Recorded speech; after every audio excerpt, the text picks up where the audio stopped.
Hello, my name is Adam Erickson, and for my final project on my persuasion speech, the topic I chose is group projects and why you should work on them more often.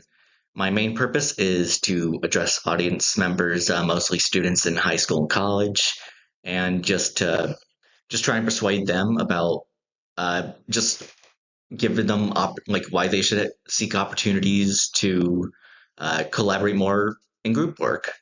My central idea is that while it may seem very intimidating to do working in groups, I can very much kind of relate to that feeling. It is kind of daunting, but ultimately group work is very beneficial for the future of really anyone uh, to any extent. And I want to just kind of address that. So for starters, picture this. You are in a classroom, could be whether in high school, college, your teacher, professor, they announce a new assignment and they give you the choice. Do you want to work as a group or do you want to work independently? Which would you choose? And there are plenty of students that are going to choose independently. They believe they work better as, on their own without a group, any lack of distractions, just being able to feel like they work better just under one perspective. And I want to kind of address these, just how it is actually more beneficial than just working independently.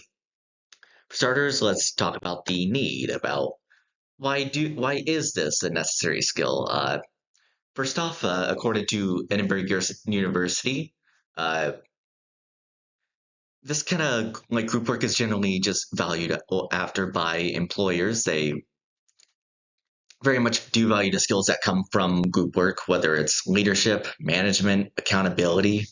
Those are some of the like skills that were listed under University of Edinburgh, and also stated by uh, the Derek Bach Center of Harvard University. A couple other uh, kind of needs to describe lack of opportunities, where students are not usually given that many opportunities to work as a group.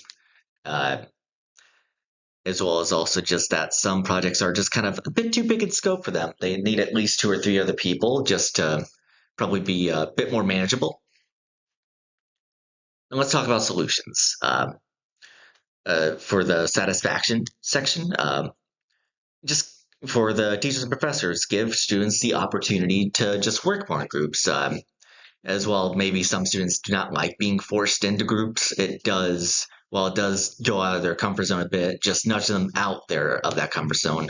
As a result, it just leads to them not being as uncomfortable with it the more they do it.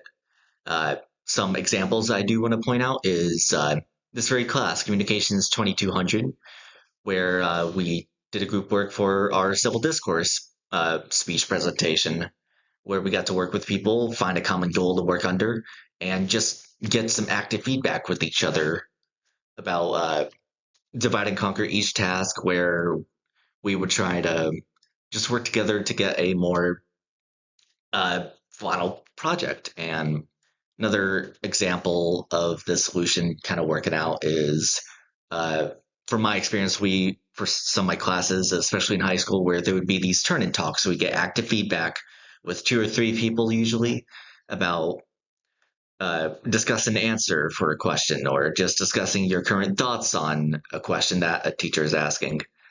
And overall, the active feedback really does work well, and just like being able to actively recall just what you're learning right now.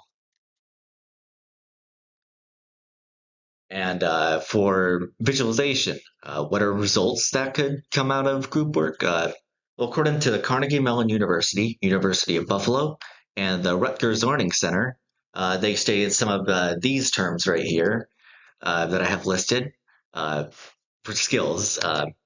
We got leadership, management. They kind of go hand in hand with each other, where you're just able to lead a group, be able to manage them. Got like being able to hold other people accountable. Accountability is also very important. Just being able to make sure everyone's on task. Communication is a big one. Being able to just properly like talk to people, make sure they understand everything, that they're being able to stay on task. divide and conquer, where you're able to just focus on individual tasks to get much more refined individual tasks, I believe. As a result, you get to much more a refined final product. Then you got active feedback, where you're able to just whereas if you were independently, most of the feedback, aside from professors and teachers, is yourself. Whereas if you're in a group, you get much more feedback from just the people you're working with. You get a much more diverse perspective as well about like what are problems this person have, what about this person has as well. It could be entirely different stuff, and as a result, you just get a more greater understanding about this based on said diverse perspectives, diverse feedback. Now, for an action, what can you do? Get to know people more. Um, just being able to know people inside or outside of class, get to know them, to be friends with them even, and generally just according to also the Darren Bach Center of Harvard University is that people usually work better in groups when they're with people they're at least familiar with. Uh, Say like you could even be just mildly familiar with them. At the very least, you'd be more comfortable working with people you know. And as a result, you're able to just better your skills at group work.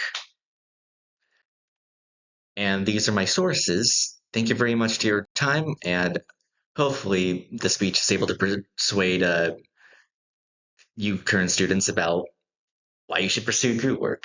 Thank you.